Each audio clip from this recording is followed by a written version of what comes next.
Hello students, स्वागत है आपका अपने YouTube channel the engineers class में। और हम लोग पढ़ रहे हैं यूनिट ग्रेविटेशन और हमारा आज का टॉपिक है ग्रेविटेशनल वेव शिफ्ट।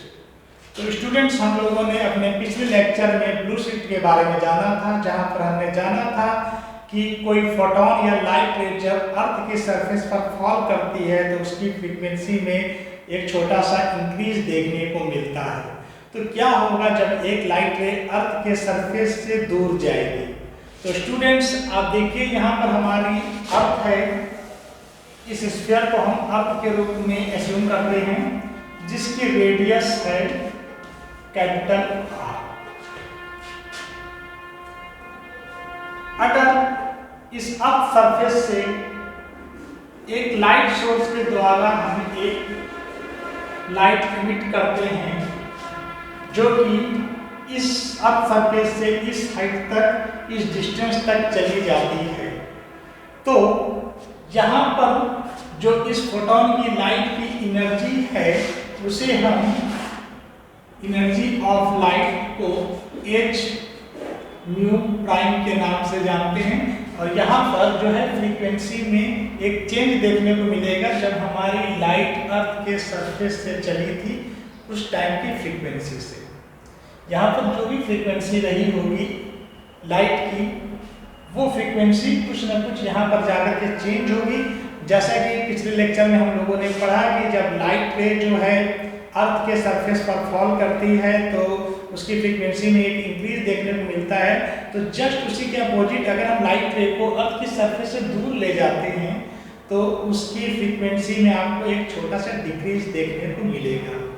तो जब हमारी लाइट रे अर्थ के सरफेस पर है उस टाइम पर इसकी टोटल एनर्जी जो है हमारी, वो इस पोजीशन पर होने के कारण आपको एक ग्रेविटेशनल पोटेंशियल एनर्जी मिल रही है और उसके पास में एक क्वांटम एनर्जी मिल रही है जो कि उसकी फ्रीक्वेंसी के टर्म में होगी। तो total energy of light ray और photon at earth surface is denoted as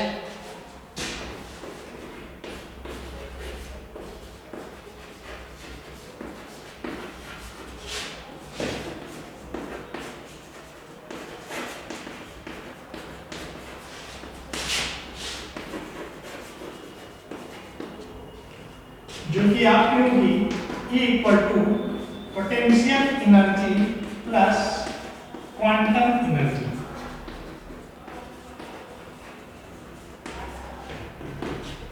potential energy radius r distance पर अर्थ के सरफेस पर जो हमें ग्रेविटेशनल पोटेंशियल एनर्जी का फॉर्मूला पता है वो होता है minus gm small m, that is mass of photon, and distance जो कि होगी आपकी radius of earth, plus quantum energy that is h, और h आता है प्लैंक कांस्टेंट है, एंड इट इज न्यू, जो कि आपकी लाइट रे की फ्रीक्वेंसी है। जो कि हमारी जो लाइट है उसके पास में डबल नेचर होता है और वो आपके पार्टिकल नेचर को भी शो करती है और वो हमारी वेव नेचर को भी शो करती है।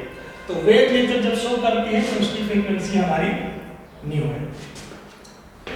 अगेन, मास ऑफ फोटोन को हम जब वेव के फॉर्म में चेंज करते हैं तो हमने पिछले लेक्चर में मास ऑफ फोटोन को डिराइव किया था और ये वैल्यू हो जाती है h mu upon c square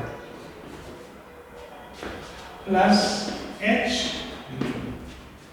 mass of photon m equal to h mu divided by c square, where c is the light of speed। Again, हम यहाँ से जब कॉमन लेते हैं तो हमें जो वैल्यू मिली वो h mu is common and it will be change at gm by r c square. ये हमारी उस फोटोन की टोटल एनर्जी है अर्थ के सरफेस पर।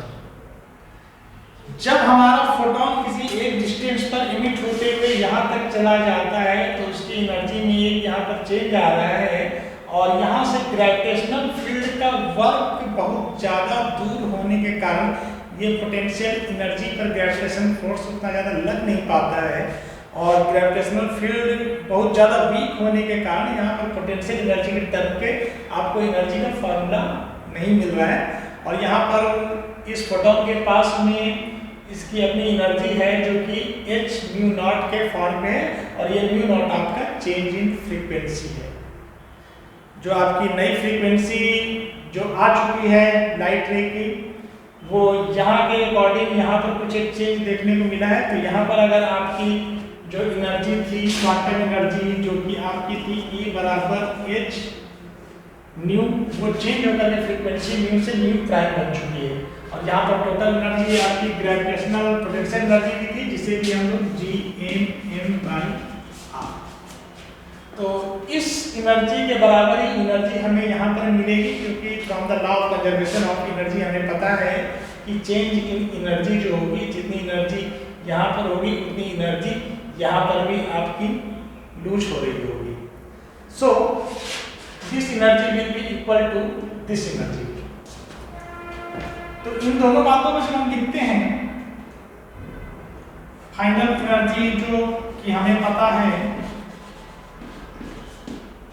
वो हमारी हो रही है h न्यू प्राइम एंड ये दोनों आपस में इक्वल होंगी। This is h nu prime equal to h nu 1 minus Gm divided by RC square. Further इसे कैलकुलेट करते हैं हम लोग और यहाँ देखते हैं कि Planck constant h and this h will be terminated out. Again इस फ्रीक्वेंसी को मैं लेफ्ट साइड लाता हूँ और हमें इक्वेशन मिलता है कुछ ऐसा।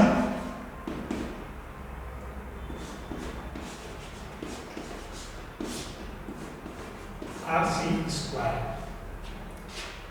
फिर इस पार्ट को मैं राइट साइड लेके आता हूँ, then it will be changed to positive value and this part will be gone to the right side and it will be subtracted from 1 and it will be represented as 1 minus mu naught by mu. Again, after calculating it further, we have mu minus mu naught equal to Gm divided by RC square. This part shows the change in the frequency. So we will denote it as delta mu. Delta mu जो है हमारा वो change in frequency को show कर रहा है कि जो फ्रीक्वेंसी यहाँ थी और जो फ्रीक्वेंसी यहाँ पर हुई इनके बीच में जो डिफरेंस है, जो चेंज आया है, उसे हम लोग इस टर्म में डिनोट करेंगे और उसके बदले हमने लिखा delta mu divided by mu जो कि आपकी इनिशियल फ्रीक्वेंसी थी जब आपकी लाइट अर्थ के सरफेस पर थी। तो with respect to change in the frequency that is equal to Gm divided by RC square. As student I have told you previously कि जब लाइट रे जो किसी सोर्स से इमिट होती थी और हमारे अर्थ के सरफेस पर फॉल करती थी तो उसके फ्रीक्वेंसी में एक छोटा सा इंक्रीज देखने को मिलता था और उसी के जस्ट अपोजिट अगर हमारी लाइट रे अर्थ के सरफेस से फार अवे जाएगी तो उसकी फ्रीक्वेंसी में छोटा सा डिक्रीज देखने को मिलेगा। फ्रीक्वेंसी में डिक्रीज देखने का मतलब हुआ कि increment in the wavelength of the light. तो वेवलेंथ का इंक्रीज करना, फ्रीक्वेंसी का डिक्रीज करना, ये जो घटना है आपको विजुअल स्पेक्ट्रम में आपको रेड की ओर शिफ्ट करती है। इसलिए ड्यू टू ग्रेविटी जो हमारा ये इफेक्ट आ रहा है रेड शिफ्ट का, इस वजह से इस रेड शिफ्ट का नाम ग्रेविटेशनल रेड शिफ्ट के नाम से रखा गया है। जैसा कि स्टूडेंट्स हम अपने यूनिवर्स में जो हमारा एक्सपेंशन ऑफ यूनिवर्स का जो थ्योरी हमें मिली हुई है जिसके कारण हमें एक और रेड शिफ्ट हम लोग उसके बारे में पढ़ते हैं जिसे हम लोग डॉपलर्स रेड शिफ्ट कहते हैं। ये हमारा red shift Doppler's red shift से बिल्कुल अलग है क्योंकि ये जो हमारा रेड शिफ्ट की ओर चेंज हो रहा है वो ड्यू टू ग्रेविटी हो रहा है, इसीलिए ग्रेविटेशनल रेड शिफ्ट है। आई होप पूरा लेक्चर आप अच्छे से समझे होंगे। आप अपने जिस टॉपिक से रिलेटेड वीडियो आप हमसे चाहते हैं या फिर कोई भी सॉल्यूशन हमसे चाहते हैं, आप कमेंट बॉक्स में आप मेंशन करें, हम पूरी कोशिश करेंगे कि उस पर वीडियो बनाएं और आपके डाउट को हम सॉल्व करें, क्लियर आउट करें। अगेन हमारे चैनल को आप सब्सक्राइब करके रखिए, अगर आपने अभी तक नहीं किया है बेल आइकन प्रेस करके रखिए for the notifications of new videos, और अपने दोस्तों में, अन्य स्टूडेंट्स में या अपने जानकार में हमारे वीडियो को आप शेयर कीजिए। और एक खास बात और कि ये हमारा ग्रेविटेशन यूनिट का लास्ट टॉपिक था। अब हमारे जो अगले वीडियो जो ग्रेविटेशन से रिलेटेड आएंगे वो मैं आपको बहुत सारे न्यूमेरिकल्स कराऊंगा, जो कि एच.सी. वर्मा के बुक से होंगे, कुछ बीटेक कोर्स से रिलेटेड आपके पास में क्वेश्चंस होंगे और कुछ और अच्छे क्वेश्चन जो होंगे जो कि आपको यहाँ देखने को मिलेंगे। लेकिन इस यूनिट की समाप्ति के बाद में हमारा जो अगला लेक्चर शुरू होने वाला है और हमारी अगली यूनिट जो शुरू होने वाली है वो है रिलेटिविटी। तो मिलते हैं हम लोग अपने अगले वीडियो में, तब तक के लिए बाय बाय।